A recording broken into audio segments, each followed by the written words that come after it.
ఈ శిలువ ధ్యాన ఆరాధనలకు చేసిన మీరందరికీ ప్రభు యేసుక్రీస్తు నామములో మీకు శుభాలు తెలియజేస్తున్నానండి.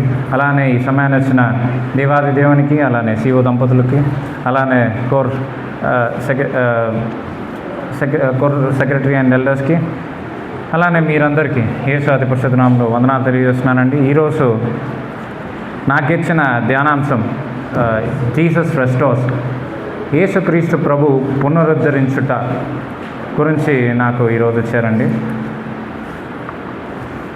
ఇక్కడ ఇచ్చిన వాక్యాంశం యోహాను సువార్త 21వ అధ్యాయం 15 నుంచి 19 వచనాలు మరి ఇచ్చారండి. ఇక్కడ మరి మీకు అందరికీ తెలుసు గెత్సెమనే తోటలో ఏం జరిగిందో. మరి యేసుక్రీస్తు ప్రభు ఆ రోజు ఆయన్ని పట్టుకోవడానికి ఆయన్ని పట్టుబడినప్పుడు మరి అక్కడ పేతురు, చెదిరిపోయిన పేతురు మరి భయాందోళన చెంది యేసుక్రీస్తు ప్రభు నాకు తెలియదు అని కోడి 2 సార్లు కూసేటప్పుడు లోపల మరి ఆయన యేసుక్రీస్తు ప్రభు నాకు ఎవరో తెలియదని చెప్పి అక్కడ అబద్ధం చెప్పినట్లు, అబద్ధం చెప్పిన తర్వాత యేసుక్రీస్తు ప్రభు తర్వాత మరణం చెందిన తర్వాత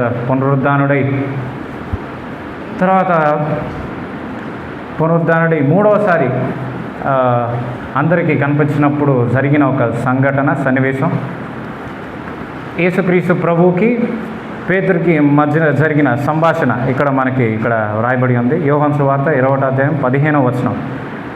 15వ వచనం మనం చదువుకుంటే, వారు భోజనం చేసిన తర్వాత యేసు సీమోను పేతురును చూచి, యోహాను కుమారుడైన సీమోను, వీరికంటే నీవు నన్ను ఎక్కువగా ప్రేమిస్తున్నావా అని అడిగాడు.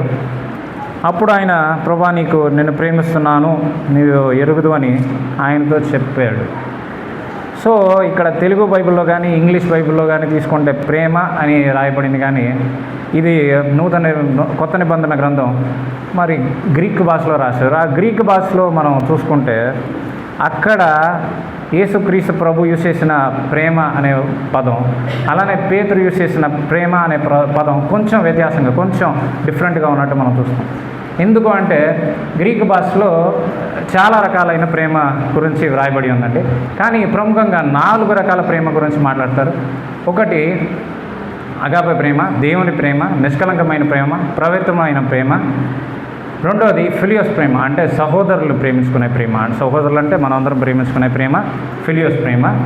తర్వాత మూడో ప్రేమగా స్టార్జీ అంటే ఒక కుటుంబంలో ఉన్న ప్రేమ, అంటే తల్లిదండ్రులకి మధ్య ఉన్న ప్రేమ, లేకపోతే అక్కా చెల్లెళ్ళకి మధ్య ఉన్న ప్రేమ, లేకపోతే అన్నదమ్ములకి మధ్య ఉన్న ప్రేమని స్టార్జీ అంటారు.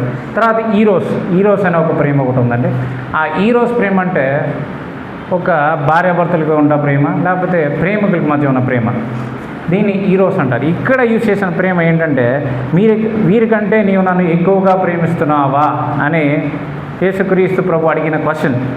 మరి ఇక్కడ ఏం ప్రేమ ఉపయోగించారంటే అగాపే ప్రేమ, అంటే నువ్వు నన్ను పవిత్రమైన ప్రేమతో ప్రేమిస్తున్నావా, దేవుని ప్రేమతో ప్రేమిస్తున్నావా, నా ప్రేమతో ప్రేమిస్తున్నావా అని యేసుక్రీస్తు ప్రభు అడిగినప్పుడు, అప్పుడు పేతురు కొంచెం వెనక్కి తిరిగి ఆయన జీవితం చూసుకుంటే, పేతురు అసలు పేరు సిమోను, మీకు తెలుసు కదండి. సీమోను మొదట కలిసినప్పుడు యేసుక్రీస్తు ప్రభు ఆయనకి పేరు మార్చి అరామిక్లో సీఫస్ అని, లేకపోతే గ్రీక్ భాషలో రాయి అంటే పేతురు, అది గ్రీక్ భాషలో పేరు. అదే అరామిక్లో మనం తీసుకుంటే సీఫస్. సో అని మొదటి పేరు పెట్టారు. తర్వాత నన్ను అక్కడ వెంబడించు అని చెప్పి అక్కడ యేసుక్రీస్తు ప్రభు ఒక సముద్ర తీరాన పేతురుని వెంబడించు అని అడిగాడు. తర్వాత నేను మనుషుల పట్టు జాలరుగా చేస్తానని చెప్పాడు. సో ఇట్లా చెప్పిన తర్వాత ఆయన చేసిన అనేక కార్యాలు, అనేక స్వస్థతలు, అనేక దయాల నుంచి విడుదల, తర్వాత ఆయన శిలువ మరణం అప్పుడు పొందిన శ్రమలు, అంటే ఇప్పుడు ఫస్ట్ అరచేతులతో కొంతమంది సైనికులు కొడతారండి. తర్వాత ఆయన ముసుగేసి ఎవరు గుద్దారో ప్రవచించమని చెప్తారు. తర్వాత ఆయన ముళ్ళ కిరీటం పెడతారు. తర్వాత గడ్డంలో వెంట్రుకలు పీకుతారు. తర్వాత ఆయన కొరడా దెబ్బలు కొడతారు. తర్వాత ఇంత చేసి శిలువ మోసుకొని వెళ్తుంటే గొల్గొతా కొండ మీదకి వెళ్తుంటే ఆయన ఈ యెరూషలేము కుమార్తెలు ఏడుస్తున్నప్పుడు, నా కోసం కాదు మీకోసం, మీ పిల్లల కోసం ఏడమని చెప్తున్నారు. తర్వాత శిలువలో ఆ మేకలు కొట్టి ఆ శిలువ మరణం చెందుతుంటే దేవా వీరేం చేస్తున్నారో తెలియదు, వీరిని క్షమించండి అని చెప్పి. ఇట్లాంటి ప్రేమ చూసిన పేతురు, ఇప్పుడు నువ్వు నన్ను ప్రేమిస్తున్నావా, పవిత్రమైన ప్రేమతో నన్ను ప్రేమిస్తున్నావా అంటే పేతురు అప్పుడే అబద్ధం చెప్పున్నాడు. కొంచెం మనసులో గిల్ట్ అనేది ఆయన జీవితంలో ఉంది.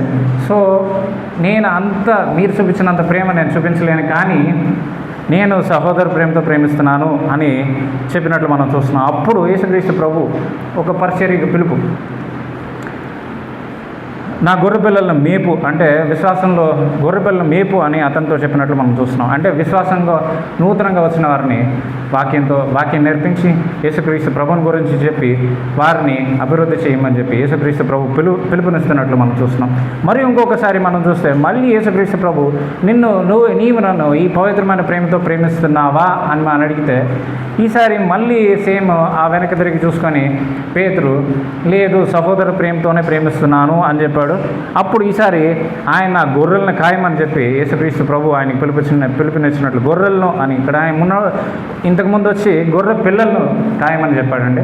కానీ ఈసారి గొర్రెలను అంటే కొంచెం విశ్వాసంలో ఎదిగిన వారిని కూడా ఏం చేయమన్నాడండి, వాక్యంతో ఉపదేశించి వాక్యంతో ఆయన ఖండించి వాక్యంతో తప్పుదిద్ది అట్లా వాక్యంలో ఆయన పెంచమని చెప్పి ఆయనకి పిలుపునిస్తున్నట్లు మనం చూస్తున్నాం. మరి ఈసారి యేసుక్రీస్తు ప్రభు ఒక మెట్టు దిగి వచ్చి నీవు నన్ను సహోదర ప్రేమతో ప్రేమిస్తున్నావా అని అడిగినప్పుడు ఇప్పుడు పేతురు దుఃఖాక్రాంతుడై ఇక్కడ ఏం చెప్తున్నాడంటే నీవు సమస్తము ఎరిగినవాడు అని అంటే దేవుని యొక్క ఒక లక్షణాన్ని అంటే సమస్తము ఎరిగిన దేవుడిగా గుర్తించి నీకు నా హృదయంలో ఏముందో తెలుసు కదా, నిన్ను ప్రేమించడానికి నేను సంసిద్ధంగానే ఉన్నాను అని చెప్పి సహోదర ప్రేమతో ప్రేమిస్తున్నట్లు అక్కడ చెప్తే ఇప్పుడు నువ్వు నా గొర్రెలను మేపను మరొకసారి ఇక్కడ యేసుక్రీస్తు ప్రభు చెప్తున్నాడు.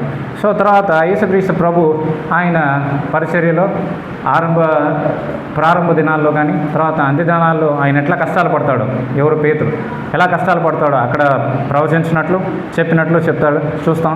అలానే 19వ వచనానికి వస్తే ఫాలో మీ అంటే పరిచర్యకి పిలుపు అక్కడ ఇస్తున్నట్లు. ఎందుకంటే ఇక్కడ మరొకసారి ఫాలో మీ అని చెప్పాల్సి వచ్చిందంటే పునరుద్ధరించడం కోసం ప్రారంభంలో అక్కడ ఒక సముద్ర తీరాన ఫస్ట్ ఫాలో మీ నన్ను వెంబడించు అని చెప్పిన యేసుక్రీస్తు ప్రభు మరొకసారి అక్కడ తడబడ్డ పేతుర్ని యేసుక్రీస్తు ప్రభు ఈసారి పునరుద్ధరించాడు. ఎట్లా పునరుద్ధరించాడంటే ప్రేమతో పునరుద్ధరించాడు. సో ప్రేమ ఎందుకంటే ప్రేమ కావాలి అంటే ఇప్పుడు ఆల్రెడీ యేసుక్రీస్తు ప్రభు చెప్పాడు, ఈ లోకం నన్ను ద్వేషించింది, మిమ్మల్ని ద్వేషిస్తే మీరేం ఆశ్చర్యపోవాల్సిన విషయం లేదు. సో ఇట్లాంటి లోకంలో మీరు ఖచ్చితంగా అన్యాయాన్ని లేకపోతే రెబలియస్నెస్ అంటే వ్యతిరేకతను మీరు ఎదుర్కోవాల్సి వస్తుంది. ఇట్లాంటి సమయంలో మళ్ళీ నువ్వు తప్పిపోతావు అని చెప్పి ఈసారి ప్రేమతో అంటే ప్రేమ అన్నిటినీ తాళను అని చెప్తారు కదండి కొరింథీలో 1 కొరింథీ 13లో ప్రేమ అన్నిటికీ తాళను. సో ఇట్లాంటి ప్రేమ నీ జీవితంలో ఉంటే నువ్వు ఎట్లాంటి ఎదురు దెబ్బ అయినా నా ప్రేమ అది ఎవరో ప్రేమ కాదండి, నా ప్రేమ నా అగాపే ప్రేమ నీలో ఉంటే ఖచ్చితంగా నీవు ఈ లోకానికి సువార్త చాటించగలవని ఇంకొకటి ఏంటంటే ఆల్రెడీ యేసుక్రీస్తు ప్రభు చెప్పాడు. పేతురు మత్తయి సువార్త 16వ అధ్యాయం 18వ వచనం ఎవరైనా చదువుతారండి?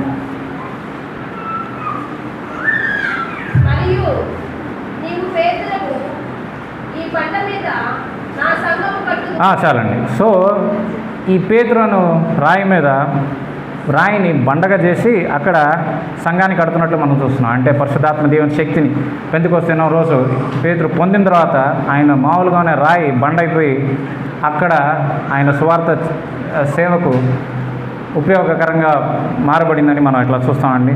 సో ఇట్లాంటి సమయాల్లో ప్రేమ అనేది మన జీవితంలో అత్యవసరమైనది అని చెప్పి ఇక్కడ నేను అనుకుంటున్నాను పేతురు గురించి చదివినప్పుడు.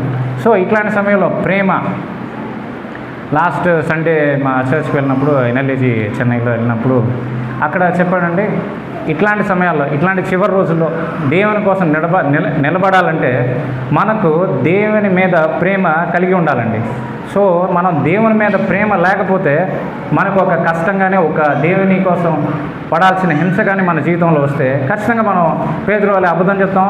లేదు మేము సండే మాత్రమే చర్చకు వచ్చే క్రిస్టియన్స్ అండి అని చెప్పి ఇంటికి వెళ్ళిపోతాం, మనకు తెలియదు. కానీ సో ప్రేమ అనేది మన జీవితంలో ఖచ్చితంగా కలిగి ఉండాలండి. సో ఈ ప్రేమని మన జీవితంలో కలిగి ఉండాలంటే మనం ఏం చేయాలి అని చెప్పి చూస్తే మత్తయి సువార్త 16వ అధ్యాయం 24వ వచనం. అప్పుడు యేసు తన శిష్యులను చూచి, ఎవడైనను నన్ను వెంబడింపగోరిన యెడల తనను తాను ఉపేక్షించుకొని తన సిలువనెత్తుకొని నన్ను వెంబడింపవలెను. సో ఇక్కడ మనల్ని మనం ఉపేక్షించుకోకపోతే, అంటే మన చిత్తం చేసుకుంటూ వెళ్తే దేవుణ్ణి మనం వెంబడించడం అనేది ఉండదని చెప్పి చెప్తున్నాడు. ఇంకా యేసుక్రీస్తు ప్రభు తన ప్రేమ గురించి చెప్తున్నప్పుడు మత్తయి సువార్త 22వ అధ్యాయం 35 నుంచి 40 ఎవరైనా చదువుతారండి? వారిలో ఒక ధర్మశాస్త్రోపదేశకుడు ఆయన శోధించుచు, బోధకుడా, ధర్మశాస్త్రంలో ముఖ్యమైన ఆజ్ఞ ఏదని అడిగాను. అందుకు ఆయన, నీ పూర్ణ హృదయంతోనూ, నీ పూర్ణాత్మతోనూ, నీ పూర్ణ మనసుతోనూ నీ దేవుడైన ప్రభువును ప్రేమింపవలెనది. ఇది ముఖ్యమైనది, మొదటిదైన ఆజ్ఞ. నిన్ను వలె నీ పొరుగు వారిని ప్రేమింపవలెను. రెండవ ఆజ్ఞ దాని వంటిదే. ఈ రెండు ఆజ్ఞలు ధర్మశాస్త్రం అంతటిని ప్రవక్తలకు ఆధారమై ఉన్నదని. చాలండి. సో ఇక్కడ మనం చూస్తున్నాం అంటే దేవుని పూర్ణ మనసుతో, పూర్ణ ఆత్మతో, పరిపూర్ణమైన మనసుతో, పరిపూర్ణమైన ఆత్మతో, ఇంకోటి ఏంటంటే పూర్ణ హృదయంతో ప్రేమించడం. తర్వాత నిన్ను వలే నీ పొరుగు వారిని ప్రేమించడం. సో ఈ రెండు విషయాలు మన జీవితంలో కలిగి ఉండాలని. తర్వాత పాత నిబంధన తీసుకుంటే మోషే ధర్మశాస్త్రం చూస్తాం, తర్వాత ప్రవక్తలు చూస్తాం, పెద్ద ప్రవక్తలు, చిన్న ప్రవక్తలు. వీటన్నిటికీ ఆధారం ఏంటండి అంటే ప్రేమించడం మాత్రమే అని చెప్పి యేసుక్రీస్తు ప్రభు చెప్తున్నాడు. తర్వాత పేతురు ఈ ప్రేమను గురించి ఇంకా తెలుసుకొని పేతురు ప్రేమను గురించి మనకి కొత్త నిబంధనలో రాశారండి. అది మనం తెలుసుకోవాలంటే ఎక్కడ ఉందంటే అపోస్తుల కార్యాలు 2వ అధ్యాయం 38వ వచనంలో ఈ ప్రేమను గురించి పేతురు ఎలా మనం పొందుకోవాలి. మీరు మారు మనసు పొంది పాప క్షమాపణ నిమిత్తము ప్రతివాడు యేసుక్రీస్తు నామమున బాప్తిస్మము పొందుడి. అప్పుడు మీరు పరిశుద్ధాత్మ వరమును పొందుదురు. సో ఇక్కడ పెంతెకొస్తు దినం, ఇది అపోస్తుల కార్యాలు 2 ఇది ఒక సన్నివేశం తీసుకుంటే ఫస్ట్ పెంతెకొస్తు దినం అండి, పరిశుద్ధాత్మ దేవుడి నింపుదల. మరి అక్కడ చాలామంది శిష్యులకి మరి నింపుదల వచ్చిన తర్వాత పరిశుద్ధాత్మ దేవుని నింపుదల వచ్చిన తర్వాత ఆయన మొదటి ప్రసంగం పేతురు చేస్తున్నాడండి. మొదటి ప్రసంగం ఇలా, యేసుక్రీస్తు ప్రభు నరరూపధారిగా వచ్చి మన పాపాల నిమిత్తం చనిపోయి తిరిగి లేచిందని చెప్పాడండి. అది ఆయన చంపేసింది మీరే అని చెప్పినప్పుడు అక్కడ ఉన్న ప్రజలు గుండెల్లో కొయ్యబడి, మేమేం చేయాలి, సరే మేము చంపేసాం యేసుక్రీస్తు ప్రభుని, మరి ఇప్పుడు మేము ఏం చేయాలి అని అడిగితే మీరేం చేయాలండి అంటే మారు మనసు పొంది పాప క్షమాపణ నిమిత్తము ప్రతివాడు, అంటే మారు మనసు పొందాలంటండి. అంటే మనం మన పాపను ఒప్పుకొని విడిచిపెట్టిన ఎడల మనకి కనికరం పొందుతామని సామెతలు 28:13 రాయబడి ఉన్నది. కాబట్టి సో ప్రతి ఒక్క పాపాన్ని మనం ఒప్పుకొని విడిచిపెట్టి మారు మనసు పొంది ఇక మీదట మన కోసం కాదు క్రీస్తు కోసం బ్రతకాలని, పాప క్షమాపణ అంటే మన పాపాల నిమిత్తం యేసుక్రీస్తు ప్రభు చనిపోయి తిరిగి లేచినని ఆ పాప క్షమాపణ నమ్మటం ద్వారా ఆ పాప క్షమాపణ పొంది తర్వాత బాప్తీసం అంటే ఇంకా మీదట నా పాత బ్రతుకు వద్దు, ఇంకా నా శరీర అవయవాలను యేసుక్రీస్తు నిమిత్తం ఉపయోగిస్తానని బాప్తీసంలో మునిగడం అంటే పాప జీవితంలో చనిపోవటం, తర్వాత లేవడం అంటే క్రొత్త జీవితం, అంటే యేసుక్రీస్తుకు ప్రభుకు ఉపయోగపడే జీవితంలో జీవిస్తానని చెప్పడం ద్వారా అప్పుడు మీకు పరిశుద్ధాత్మ అను వరం. ఈ పరిశుద్ధాత్మ దేవుడు ఏం చేస్తాడంటే అంటే రోమిలికి రాసిన పత్రికలో 5:5లో ఒక పని చేస్తాడండి పరిశుద్ధాత్మ దేవుడు.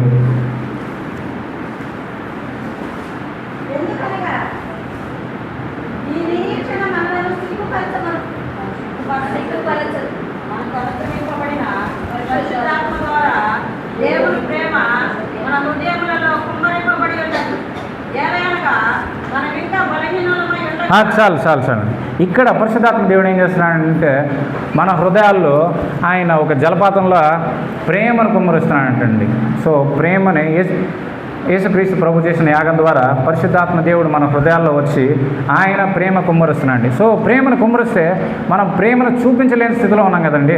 సో మనం ప్రేమను చూపించే స్థితికి ఎట్లా వెళ్ళాలండి అంటే దాని గురించి కొన్ని వచనాలు మనం చదువుకుంటే 1 యోహాను 2:5లో యోహాను రాసిన మొదటి పత్రిక ఆయన వాక్యము ఎవరు వారిలో దేవుని ప్రేమ నిజముగా పరిపూర్ణ. సరే, ఓకే అండి. సార్ ఇక్కడ వాక్యాన్ని పఠించి వాక్యాన్ని ధ్యానించి వాక్యానుసారంగా నడుచుకున్న ఎడల మనం ఆ ప్రేమని పరిపూర్ణంగా చేస్తాం. అంటే పరిశుద్ధాత్మ దేవుడు మన హృదయాల్లో పోసిన ప్రేమని మనం మన జీవితాల్లో పరిపూర్ణం చేసుకోవాలంటే మనం వాక్యాన్ని ధ్యానించాలి అని చెప్తున్నారు.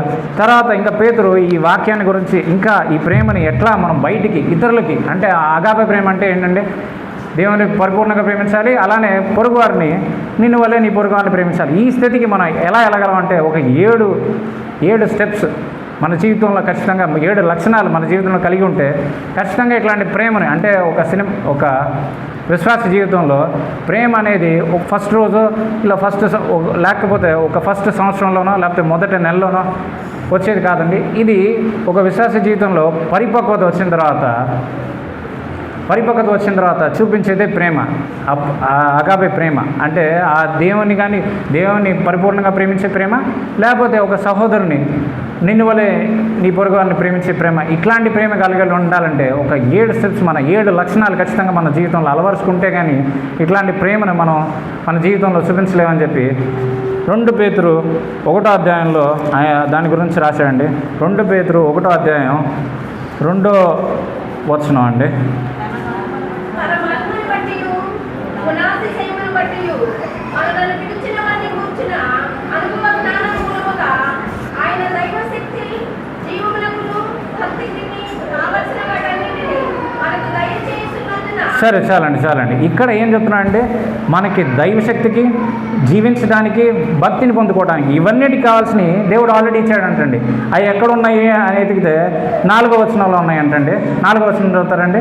ఆ మహిమ గుణాతిశయములను బట్టి ఆయన మనకు అమూల్యములను అత్యధికములైన వాగ్దానములను అనుగ్రహించారు. చాలండి.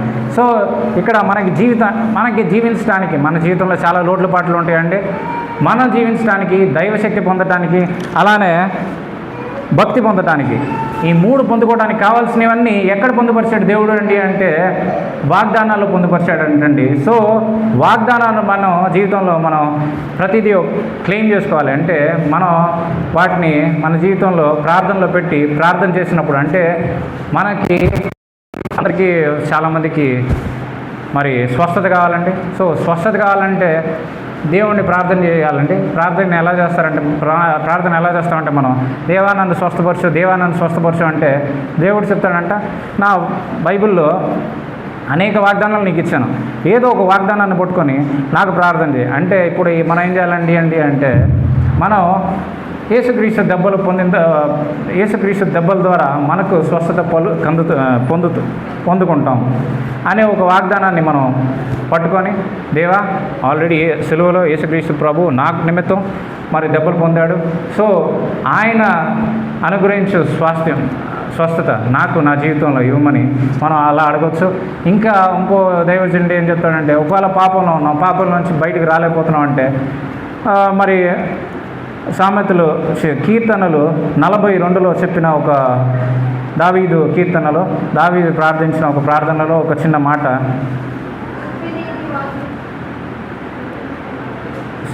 కీర్తనలు 42 అండి.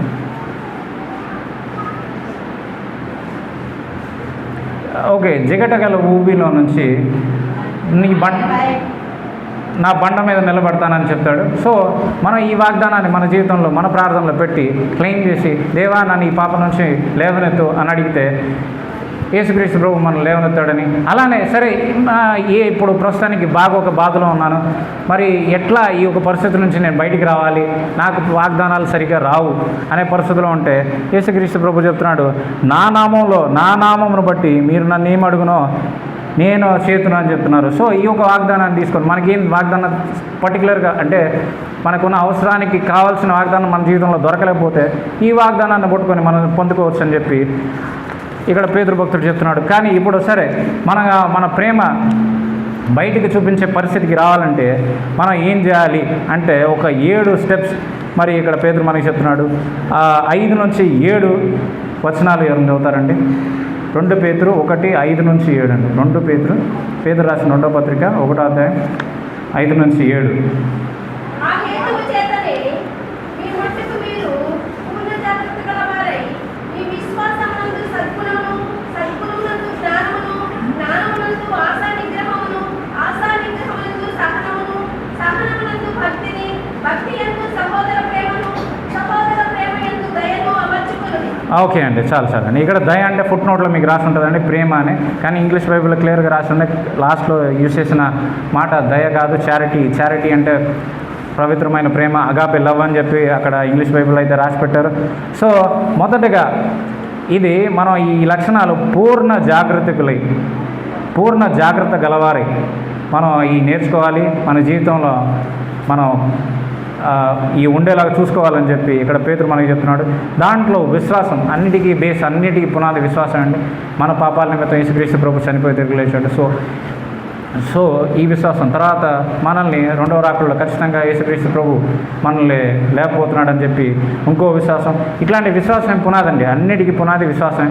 తర్వాత దీంట్లో సద్గుణం ఫస్ట్ మనకు కావాల్సిన ఒక లక్షణం ఏంటంటే సద్గుణాన్ని ఇక్కడ కొంచెం ఇది ఇంగ్లీష్లో కానీ గ్రీక్లో కరెక్ట్గా రాశారంటండి. ఒక పాస్టర్ చెప్పాడు సద్గుణం అంటే అరటి అని ఒక వర్డ్ యూజ్ చేస్తున్నారు. సద్గుణం అంటే ఏంటంటే మనం చేసే పని సరిగ్గా చేయాలి. అంటే యేసుక్రీస్తు ప్రభు తెలియక ముందు మనం ఒక పని ఒక 80% వరకు చేస్తే తెలిసిన తర్వాత యేసుక్రీస్తు ప్రభువుని మీరు రక్షణ పొందిన తర్వాత యేసుక్రీస్తు ప్రభువుని తెలుసుకున్న తర్వాత అప్పుడు మనం ఇంకా మెరుగ్గా అంటే ఈ లాస్ట్ ఇంతకుముందు 80% చేస్తే ఈసారి తెలుసుకున్న తర్వాత 85%. ఎందుకంటే మనం ఇంతకుముందు మన సొంత శక్తితో చేసాం, ఈసారి దేవుని శక్తితో మనకి ఎవరున్నారంటే తోడు దేవుడు ఉన్నాడు. కాబట్టి ఇంకా మెరుగ్గా మనం చేసే పని అంటే దాంట్లో ఒక డిసిప్లిన్ మన జీవితంలో కొన్ని మనం సరిగ్గా చేసుకుంటే ఖచ్చితంగా ఈ స్థితికి వెళ్తామని చెప్పి పేతురు చెప్తున్నానండి. ఈ సద్గుణాన్ని మనం ఖచ్చితంగా ఉండాలని ఇక్కడ పేతురు మనకి చెప్తున్నట్లు ఇది మొదటి స్టెప్. సరే, రెండో స్టెప్గా మనం చూసుకుంటే ఏంటి అండి చూస్తే సద్గుణమునకు జ్ఞానము. సో జ్ఞానం అంటే ఏంటండి అంటే దేవుని లోక జ్ఞానం కాదండి, దేవుని యొక్క జ్ఞానం. దేవుని జ్ఞానం ఎట్లా వస్తుందండి? మన బైబిల్లో నుంచి వస్తుంది, మన వాక్యం పఠిస్తే వస్తుంది, వాక్యానుసారంగా జీవిస్తే వస్తుంది, వాక్యాన్ని మనసులో పెట్టుకుంటే వస్తుంది. సో ఈ దేవుని జ్ఞానాన్ని మనం పొందుకోవాలని చెప్పి అది మొదటగా మనం సద్గుణం వల్ల మనం ఏ పనైనా సరిగ్గా చేయడానికి మన థాట్ ప్రాసెస్ కానీ మనం ప్రారంభించాం. కాబట్టి సో ఈ నాలెడ్జ్ ఆఫ్ గాడ్ అంటే ఈ జ్ఞానము, దేవుని జ్ఞానంలో కూడా మనం ఖచ్చితంగా ఒక ఆల్రెడీ పాత గుణం వల్ల ఈ గుణాన్ని కూడా మనం మంచిగా మనం చేయగలమని ఇక్కడ పేతురు చెప్తున్నాడు. తర్వాత ఈ జ్ఞానమునకు ఆశానిగ్రహం అంటే ఏంటండి అంటే మన జీవితంలో దేవుని తెలుసుకున్న తర్వాత కూడా కొన్ని విపరీతంగా చేస్తూ ఉంటాం, కొన్ని అతిగా చేస్తూ ఉంటాం. ఏంటంటే అతిగా టీవీ చూస్తాం, అతిగా వాట్సాప్ చూస్తాం, అతిగా రీల్స్ చూస్తాం, అతిగా యూట్యూబ్ చూస్తాం, అతిగా ఆహారం తింటాం, అలానే అతిగా కోపడతాం, అలానే నోరుని అతిగా వాడతాం. సో ఇక్కడ మనకు ఆల్రెడీ వాగ్దానాలను పట్టుకొని వీటిని మనం ఎట్లా అధిగమించాలి. సో మన వాగ్దానాలు ఆల్రెడీ ఉన్నాయి, ఆ వాగ్దానాల్ని ప్రార్థనలో పెట్టి మనకున్న ఒక్కొక్క ఇట్లాంటి ఒక నెగిటివ్ అంటే ఒక అవసరం లేని గుణాలు మన జీవితంలోంచి మనం వదిలిపెట్టాలని ఇక్కడ పేతురు భక్తుడు చెప్తున్నాడు. తర్వాత ఈ ఆశానిగ్రహానికి సహనమును అంటే యాకోబు రాసిన పత్రిక 1వ అధ్యాయము మేబీ దాంట్లో ఏం రాశారంటే మీకు విశ్వాసమునకు కలుగు పరీక్ష ఓర్పును పుట్టిస్తుంది. ఈ ఓర్పును మీ జీవితంలో ఉంటే మీరు సంపూర్ణులుగా తయారవుతారు అని చెప్పి. అంటే ఇంకా యోబు 23:10 చూసుకుంటే, యోబు 23:10 అండి.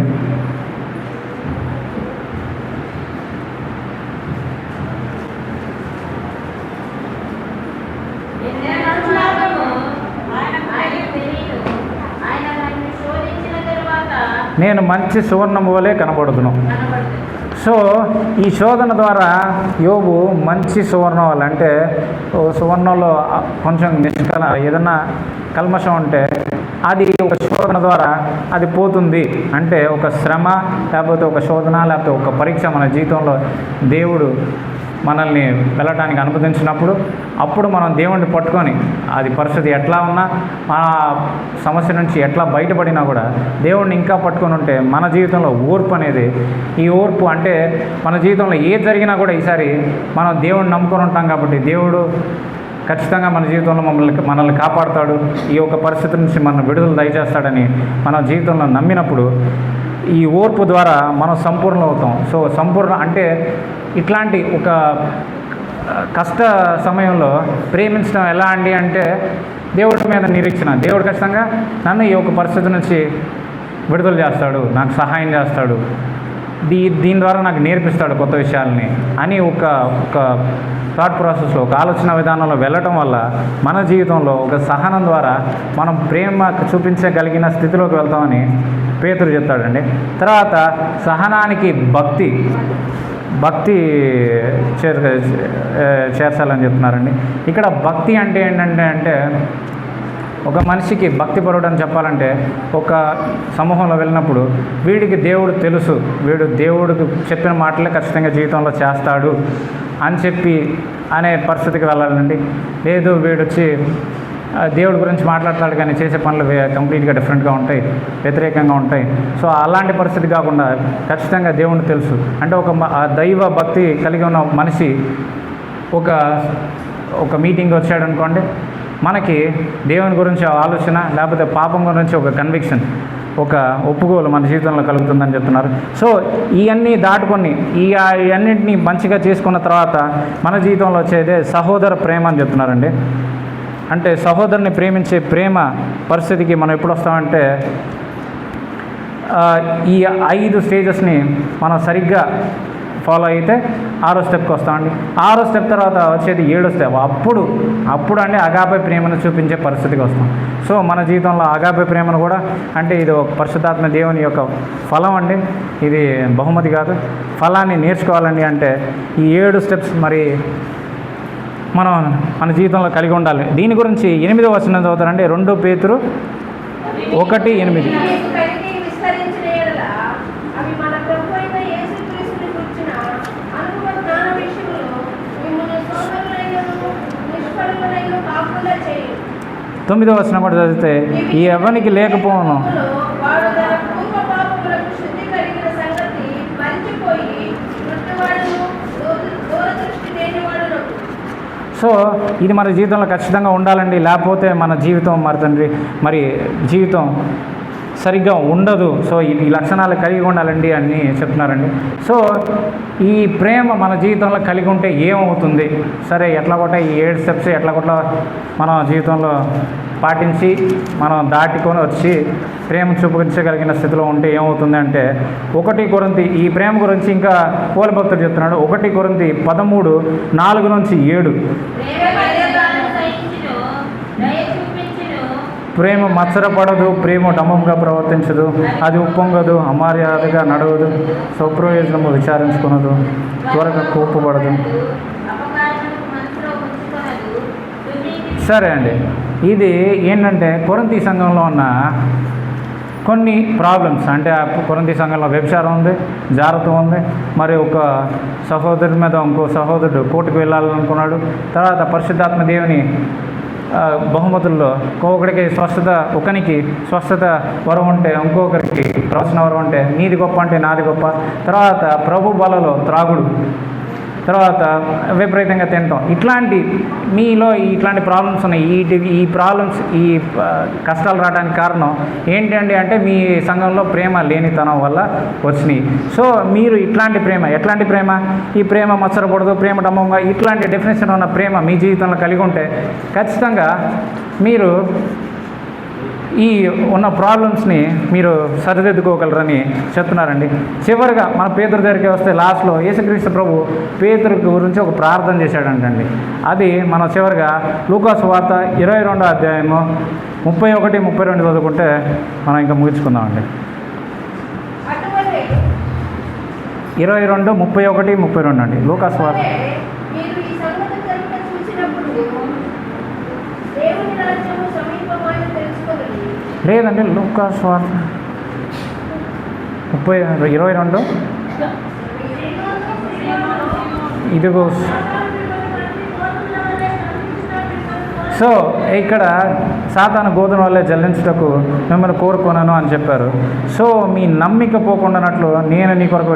ఇక్కడ యేసుక్రీస్తు ప్రభు పేతురు గురించి ఏమని చెప్తున్నాడంటే, నువ్వు అబద్ధం చెప్పకుండా నేను ప్రార్థించను, కానీ నీ నమ్మిక పోకుండా. అంటే ఇక్కడ యేసుక్రీస్తు ప్రభు ఏం చెప్తున్నాడు, యేసుక్రీస్తు ప్రభుని తెలుసుకున్న తర్వాత మనం మన జీవితంలో విశ్వాసులు అయిన తర్వాత మనం కొన్నిసార్లు తప్పిపోయినప్పుడు యేసుక్రీస్తు ప్రభు మీద ఇంకా విశ్వాసం ఉంచి ఆయన్ని ఇంకా పట్టుకున్నప్పుడు యేసుక్రీస్తు ప్రభు మనల్ని సరిదిద్ది మంచి మార్గంలో నడిపిస్తాడని, తన ప్రేమను మనలో మళ్ళీ పడతాడని మనం నమ్ముచు మరి ఈ ఒక అవకాశాన్ని ఇచ్చిన మీకు అందరికీ యేసు అతి పరిశుద్ధ నామములో మరియు వందనాలు. మరి ఈ వాక్యం మీకు అర్థమైంది అనుకుంటున్నాను. ఈ వాక్యం దేవుడు దీవించును గాక. ఆమేన్.